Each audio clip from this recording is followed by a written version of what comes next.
It's my pleasure and an honor to take you along with me to one of the first mental health events I'm attending this year.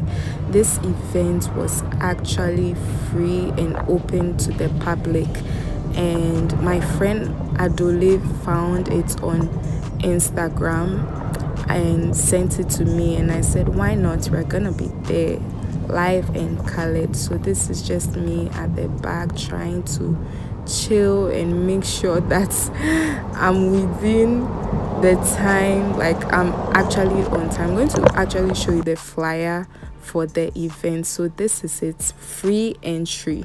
So it's at East Legon. So this is the events grounds. This is the E. Anansi Library. That's Adole with her big smile, my friend who invited me for the event. MTN was sponsoring this event, and these are just some of the participants you see around. It was free. And over here, these are some of the cubicles they created for free counseling sessions with licensed counselors and psychologists, therapists who were there to give free one-on-one counseling sessions. These cubicles were very like, you could be sitting there, you not hear what the other person in the other room is saying. Very confidential and private. This is one of the vendors I met there. I really loved the cupcakes that they made. And this area I'm showing you was for the panel discussion, which we had later in the day. These are still some of the cubicles. Like, there were so many cubicles there. I've even forgotten the number of cubicles, but the names you are seeing over there are the names of each psychologist who was present. I actually got to make a friend who is a psychologist from this event. She's called Ophelia. Sorry, you're gonna see my session with her very soon. And this event, I just loved how wonderful it was. And so this is me and Ophelia. I really wish I could let you hear what we were discussing, but it was sort of private. And Ophelia, I found out later, has her own YouTube channel. She's such a wonderful psychologist, like so friendly. Like, I did not even want to leave, and this was my first time meeting someone outside, like aside my doctors, and having a conversation with them about my mental health, because I usually have such personal and private conversations with the doctors I work with. If you see me talking to a psychologist, maybe it's about work, but this one is about my private life, sharing with them. And she was the best. Like, she was the best. And Ophelia is she works at, I think, the police hospital, if I am right. I hope I got that right.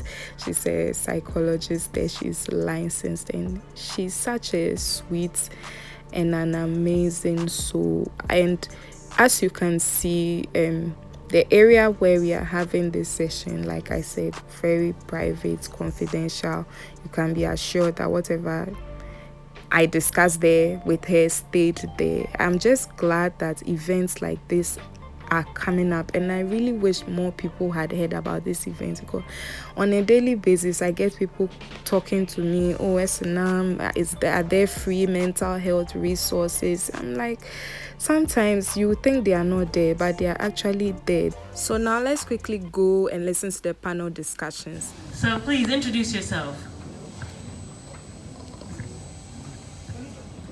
Hi, good afternoon, everyone. Good afternoon. I'm Ophelia Azuri, and I'm a clinical health psychologist. I'm pleased to meet you all. Good afternoon, everyone. I'm Irene Isinambaka, an in-school coordinator for guidance and counseling, and I'm also happy to meet you all. Thank you once again. My name is Samuel Riapley, and I'm a clinical psychologist.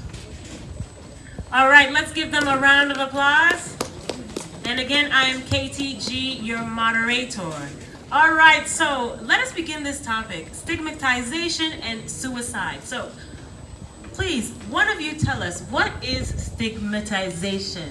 For some people that may not know the definition or may need a broad understanding of what it is.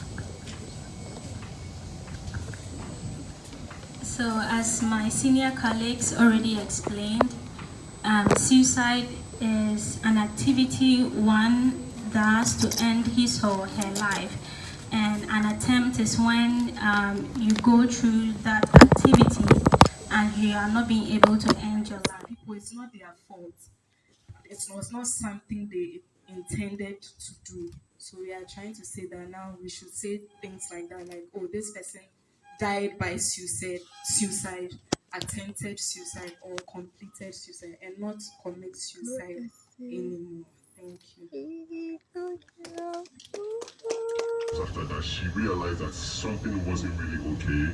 So she signed me up for counseling. I was meeting a counselor virtually though. See a therapist, it really works. So my last therapy session was in May, was it 8th? Then on Sunday, May 9th, like, it all came rushing down. That I was missing that whole feeling of having someone to talk to, my counselor, someone to like share your troubles with. I think I realized that person is no longer there. That was our last session on Saturday. So from now, I have to deal with my pains and everything, my troubles and everything myself. So at night, I just wrote to one friend on WhatsApp that I think I've had enough. So in the next 2 hours, check on me. Immediately, it was in Nigeria. I was able to call someone like a mutual friend who rushed down. But yeah, I'd already taken a couple of people. Good enough, she is a medical personnel, so she knew what to do immediately. She rushed down to the pharmacy, got some neutralizers or whatever. After that, I was rushed to the hospital, and yeah, that's it. But the downside to that was that friend, I lost him after that attempt. Like he told me, there is no way we could be friends again because you don't have any right to take your life. I think if he was a better person at that moment, I don't think I would have attempted a third time because, okay, if it means killing yourself is just about losing a friend, then I could let go of one friend and then go to the other side of the world if there's actually another side. So it was the last one was even crazy because I went out with friends on Saturday, we stayed all together until Sunday. I left them. Monday morning, I even sent a picture to them on Snap that I was at the gym working on. But the moment Mondays were really those were the day my demons came. You no longer go to work, but you see people going to work on a Monday. It's like a trigger. This is what I used to do. I've been doing this for 3-4 years every Monday morning. But now I can no longer. So when I was coming back from the gym, same cars, people go there, you talk to friends when I'm going to work and all of that. Triggers you what am I not doing right? What? I'll be home all day. So when I go home, I just assemble all the drugs, my medications and everything. I just took a picture, I posted it to my close friends and I was like, if any of you comes, I will not open my door. And for good 2 hours, they were trying to get access to me. Once they started crying, I was like, nah, you're not only alive just for yourself. There are people who inspire a lot. Most people never say it, but at that moment they start telling you, this is how you inspire me and stuff. So after that day, I wrote a poem. I haven't shown it to anyone, it's just on my archive like that. And then this time, whenever it gets so overwhelming, I look at this, I look at that right, so I tell myself, not to die. And the title of the poem is When Death Takes a Long Forced Vacation. I use vacation because death is inevitable. It's definitely going to come at its own time. When you are to die, it will come. So now it's on vacation, waiting for that appointed time when it will return from vacation. So yeah, that's been my case. And then after that promise I made to myself, I figured out ways to help me grow. I read a lot. Every year I set a target for myself. Okay, this is how many books you're going to read. Like last year, my target was 20. I was supposed to read 22. Wow. This year my target is 30. I'm on my fifth book. Now if you see me anywhere, even as I was coming here, I was reading. It's even in my bag. So my target this year is 30. I'm on my fifth book. That's one of my coping mechanisms. Secondly, plants. Whenever I see plants around, I have this feeling, I don't know if I'll call this strange, this certain feeling. So everywhere around me at home, I always have plants. Even recently, the last 2 weeks, I bought about 5 more plants. I just kept them there. So each morning, when I'm back from the gym, I just go there, touch them, and I feel good. Secondly, I take walks. I could just climb the Total Mountains just to appreciate nature. And yeah, it helped me cope with all my depression and everything. So yeah. But one thing you must know is that pain is a very private thing. It cannot be shared. But regardless, you should still have a support system and a few friends whom you know that if you share with them, they wouldn't judge you, but rather they'll try to console you. They may not provide solutions to your problems, but listening to you alone, knowing that people actually love you, it's like it's a very, very good thing to know that you are noting that whatever you're going through, it's temporary. That when the time comes, you're going to get over it. Yeah, so that's how I've been. I do still have this episodes, but suicide will be the last thing I'll ever go to complete in my life. Let's give him a round of applause. Things that a person can use to harm himself or herself, you take it away. We can think of a lot of things, sharp objects and all that should be taken away. So you keep monitoring the person, then it will help. But if we don't do anything, we keep talking about it, stigmatizing people, then we have a lot of trouble. So that's what I think. Thank you. Yeah, so there's a saying that you should look left and right. If you don't find anyone with a mental health disorder, it is you. So that you can have a feeling of being labeled. One time at the hospital, I was asking about the alcohol substance addicted patients for counseling. And for the first time, the nurses I went to ask didn't know me. So when I asked, please, what time do they meet? She says on Tuesday, but can I have your number? I said, okay. So I gave her my number. I wanted to see how she saved my name. She saved it Ophelia, alcohol patient. Yes. And I'm like, wow, alcohol patient, okay. And, you know, I felt a certain way because there were many. There were many sitting there. And I didn't know how to say, please, I'm not. But I was like, to be saying that would mean something else. So I just went home. And the next time they saw me, okay, so I was the one seated. They're like, oh, I said, please kindly change my name, okay? Kindly change my name. So that said, to be labeled as in any name, right? To be labeled in any name, which isn't positive, doesn't sound well, no matter how you want to put it. That is why when people are in a relationships, you don't take it for granted when someone makes fun of you in public, even though you might not be how they described you, but it's unacceptable. It comes with disrespect and it comes with dishonoring, right? So first of all, I want us to make it our business, okay? Even though you might not be experiencing mental health disorder, but when you make it your business, you will have a different relationship with mental health. Why? Because you would know that it's important that if you know what mental health disorder is, the person next to you, if that person has an anxiety attack or panic attack, you could calm the person down just by saying, you know what, don't worry, this has happened to me before, just sit down and then take some deep breath in and out, you'll be fine. So when you're going through something and someone tells you that, I understand what you're going through, it has ever happened to me before, then the person is able to trust you right there, even if you're a stranger. The person instantly trusts you and listen to what you say and does exactly as you say it. Also, we have to educate ourselves about mental health disorder. It should be a priority to know about it. Just like how we want to know about diabetes. It's like the average Ghanaian doesn't even care what they eat, how they eat, until they come to the hospital, which is also another negative behavior. Until we see a red flag, we don't rush to the hospital.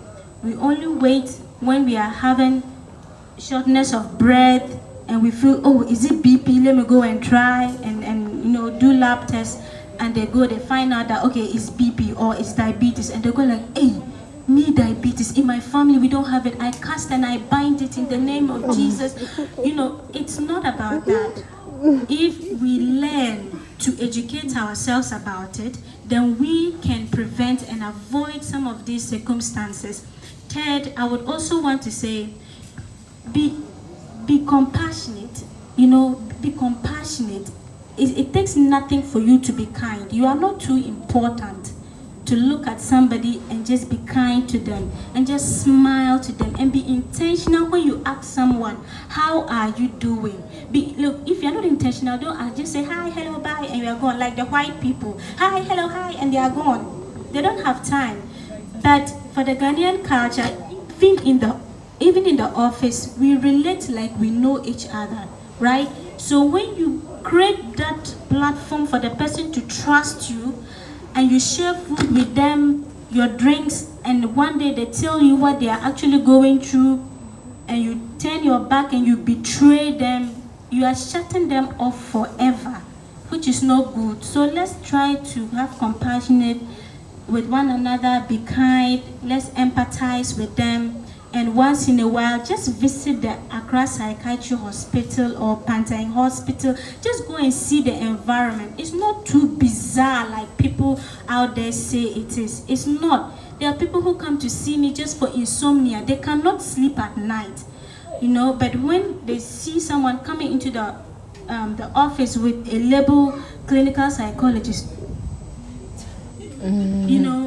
it's not nice. It's not everybody who sees a psychologist has a mental health disorder. Thank you. So this thing about wanting to die is a human phenomenon. So anybody at all can get to that particular limit and the person wants to die. But the best thing to help yourself is yourself. Who do I talk to? Number two, if you take the step and you speak to him and he looks very surprised, don't be worried. Please, don't be worried at all. Expect that he'll be surprised.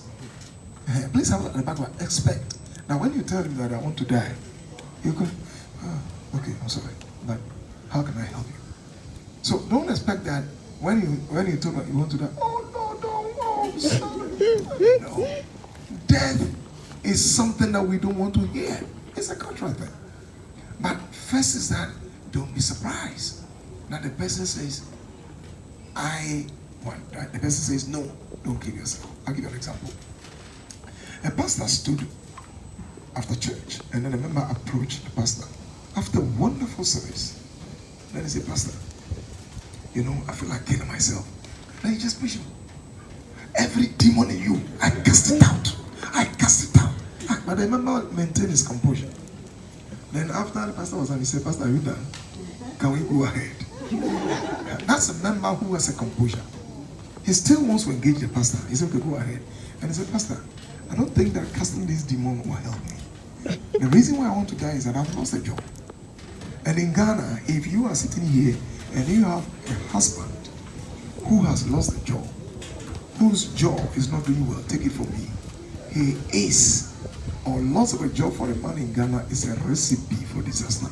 Number two, a man whose langa-langa is having a problem, the langa-langa, is a recipe for disaster. Number three, a man who is unable to put a woman into the family's way is a recipe for disaster. So don't be surprised at all if you told the person and he said that the blood of Jesus, go to hell. Relax. They are surprised. They are surprised. And who told you that saying you want to die is not a shock? It's a shock. No, it's a shock. Nobody wants you to die.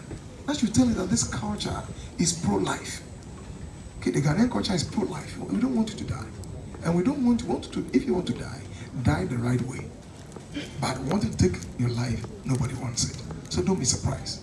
Then my last part, there's 2 points I want to raise, is that please, those of you who are very quick, when people will come to you and say, I feel depressed, I feel worried, sometimes they will put it in some metaphorical way. Somebody told me, I've missed Jesus. When did you see Jesus? To miss Jesus. I've missed God. Or I've missed heaven. When was the last time you entered heaven? You see, you miss things you have interacted with. You miss people you have interacted. So you haven't seen God. At least the Bible says nobody has seen God. So you can't tell me you have missed God because you haven't seen God.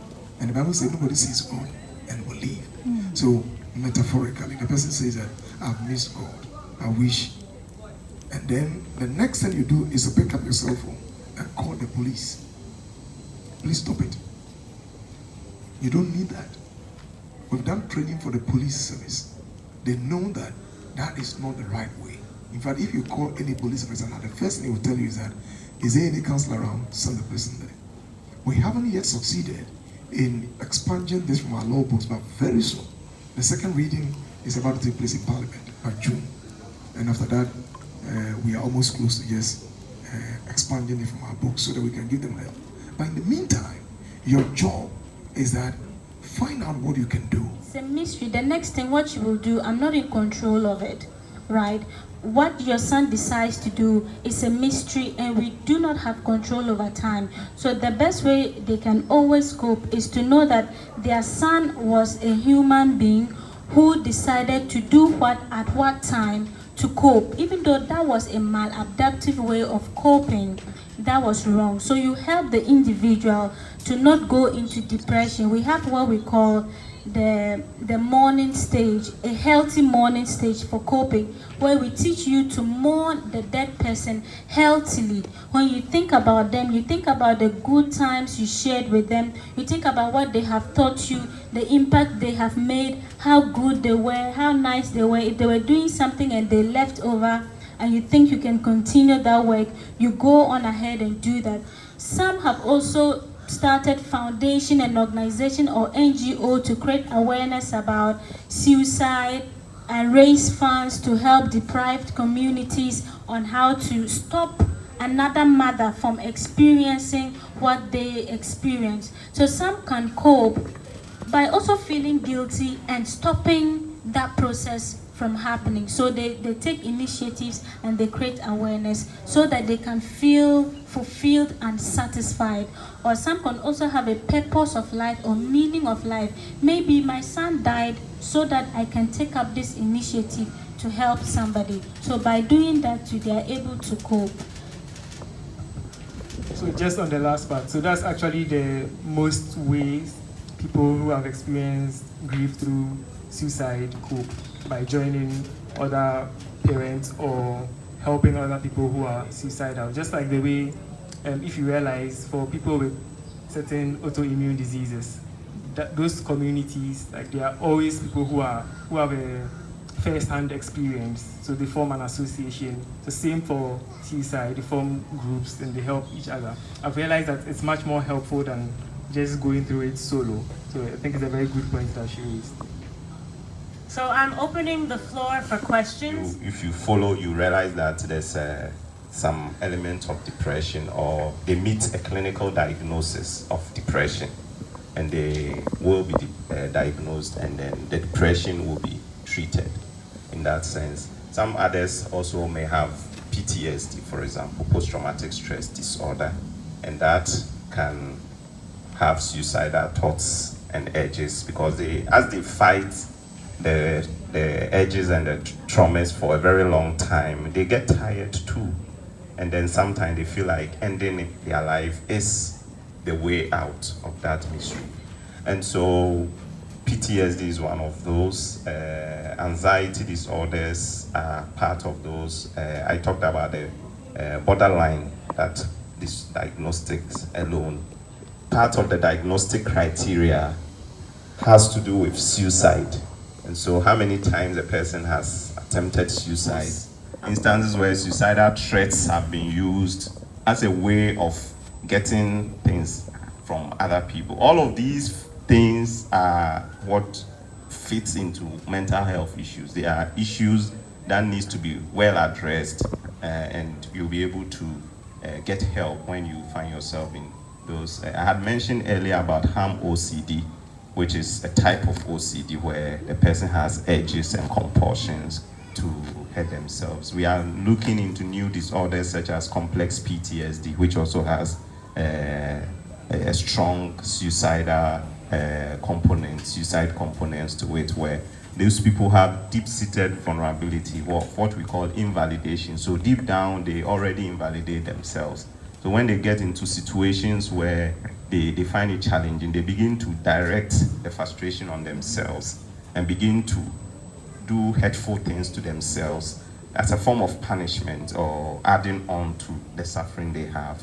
And so that invalidation also adds on and makes them more predisposed to suicide. So there are plenty. Psychosis can cause someone to want to commit suicide and all. You know, and we as society, we have to accept people in every stage of their life. Don't say, oh, this family member was rich, now he's poor, you see, we'll show you. No. Let us begin to mention something positive into the family, into the society, so that people can, help. It can help to deal with these situations. Research shows us that asking somebody that question go a long way to help the person talk about it. It doesn't increase the likelihood of the person actually committing it or attempting it, as the lady said, attempting it. So it is very important. Your social support is important, and then go ahead and ask the person, are you thinking of it? If the person says yes, then the professionals are there to help you. Licensed professionals. I'm very particular about it, because there are a lot of people claiming to be counselors, psychologists, who are not licensed to practice here in Ghana. So it's very important. Thank you. A person goes through two characteristics when being stigmatized. It is, first of all, shame and guilt.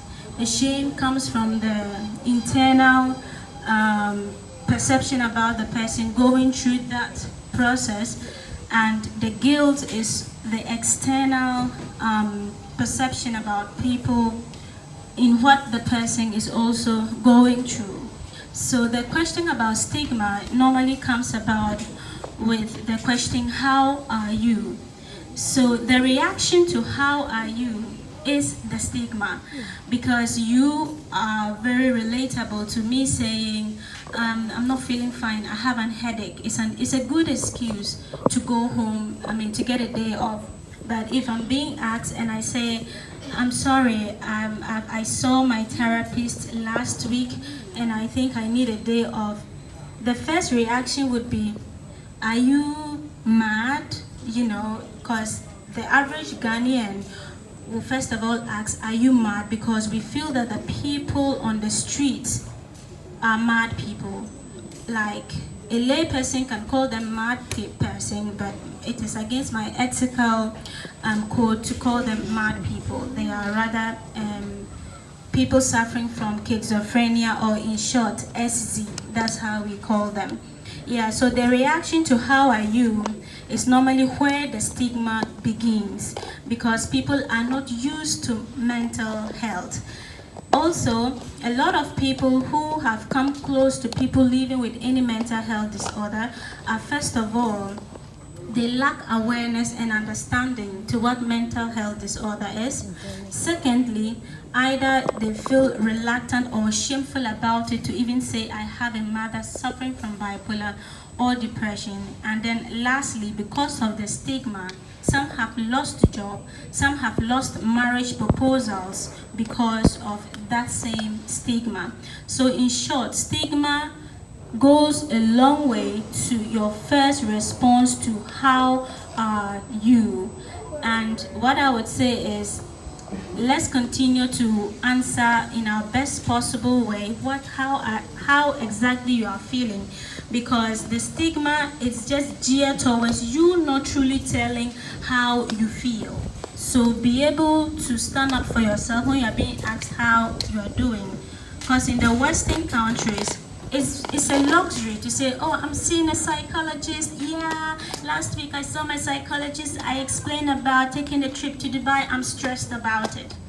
You see, so it's a luxury to have a psychologist. But here, or in the part of our world, we are not able to really share even the simple things that gets us stressed. And even stressing alone can cause a mental health disorder. It's not all the time I see clients who have really mental health disorders. Some are just impulsive reactions, like suicide. There's the mental health disorder that causes suicide. For example, depression can cause it. Schizophrenia can cause it. And then the behavior, that is an impulsive behavior, can also cause suicide, whereby a heartbreak, a loss, maybe a business risk can also just cause someone to impulsively react by taking anything to, die and escape from their pain. So this, in short, I have to say about stigma. Thank you. parents nowadays are moving towards money. And so they are leaving the training of the kids to the house helps to do. We tell them that be present in the life of the child. If I say be present, I don't mean only physically present, but emotionally present. Children are self-harming nowadays. Where I'm working, UJMC, we are having 16-year-old, 15-year-olds attempting suicide. They come to the emergency, they are taking 15 pills just to take their life because daddy wants me to be like this, mommy wants me to do this course, I'm not able to. So it's difficult for parents to accept that you have to be present. At least one of you will need to take a job that is less stressful so that you can, the children would see you. You would have to talk to the children. How did school go today? How was work? Homework? How was it? Did anybody abuse you, touch your part and all that? We are having adults who come to our clinic and they were abused when they were 5, 4, 9. Until now, they are 40 years, 39 years, and their parents don't even know. And they are having issues in their marriage because of that trauma.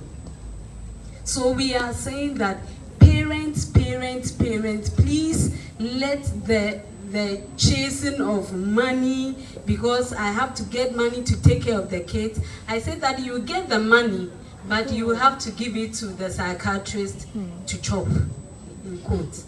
Because now your child is on drug abuse, doing this, having bipolar, depression and all that, and we have to handle them at the psychiatrist. So please, it's difficult for parents to accept, even when they come and we say that it's because of this and that, they want to deny and say that we have given them everything. There is TV, we've given them laptops, iPads and everything. They don't need anything. But we say that no, they need the emotional affection. They need to talk to mommy and daddy. But mommy leaves home 5:30 a.m. Daddy is leaving, coming 10 p.m. The child is asleep the whole week. You only see the child wake, the child, hello, bye, okay, I'll see you. Then you run. And the house helps are even abusing the children. Not even children, even teenagers. They'll be interested to know more about it. Then they can say, I think this is what is wrong with me. So they would come to you for help, right? Rather than an advisor. They don't want to be told what to do. So you offer them the help, you give them the platform so that they will now come to you and then ask for help. Secondly, parents that fail to build systems for their children to build on. For example, child developmental stages are a key phase in every child's life. If you do not set the systems around them, for example, potty training, by the time the child is 2-3 years old, the child knows where to go and pee, where to poo-poo. So if all those systems like beliefs, your norms, your standards, conviction or principles have not been taught at a certain age, the adolescent will not be conformed to the outside world, and that is when they miss the point. So at that stage, what you can do is to trust them.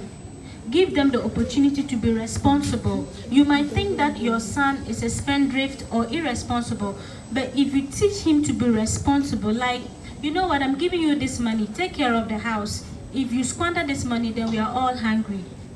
So you are giving them the trust that, okay, daddy or mommy trusts me to take care of the house. The moment they find themselves responsible, then it will start changing the pattern of behavior. That was, first of all, irresponsible, because they think if they behave this way, you still pay their school fees, you still buy them what they need. And some of them use that as a blackmail so that if you do not succumb to their, their level of understanding, then they would have a very, an easy way for you. So first of all is to what? Give them a responsibility to act. Third, nature.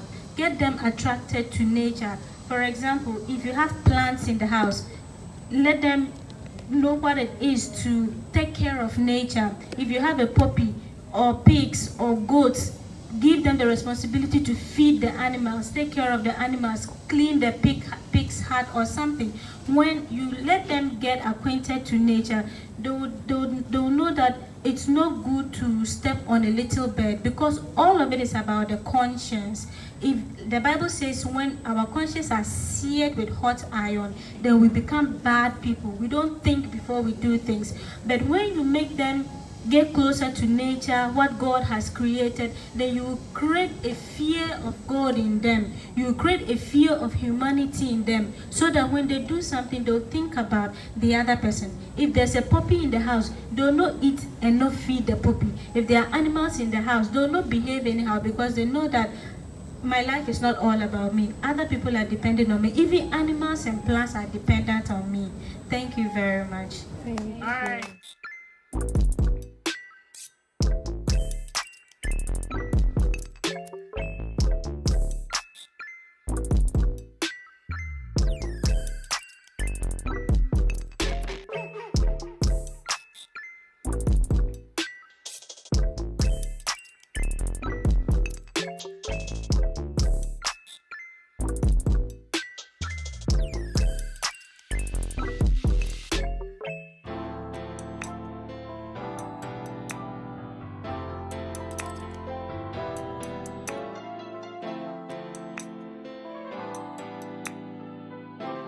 Thank you for watching till the end of this video. I hope you learned a lot and you had so much fun at this event with me. So Adole and I are just on our way to our various homes. We had fun even though we look a little tired. I'm going to put the flyer for an event tomorrow, and I hope you can make it. It is free and open to the public. See you in the next video.